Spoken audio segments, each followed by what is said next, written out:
Welcome! In front of me I have Garmin Forerunner 255S Music, and I'm gonna show you how to unpair this watch from the iPhone. First thing we need to do is to open the Garmin Connect application on the iPhone that is paired with our watch. So let's open the app.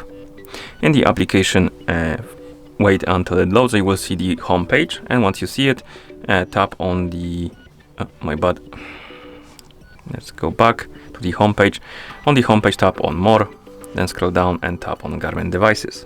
And here you should see the Forerunner 255S Music. Tap on it, and then tap on the More Options icon in the top right corner.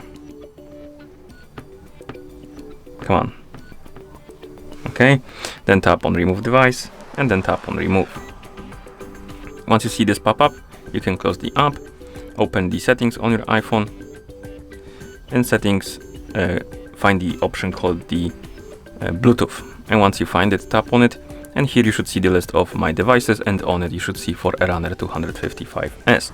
Tap on the info icon next to it, tap on Forget Device, and tap on Forget Device. And once you do, close the settings, and that's how you unpair this watch from the iPhone.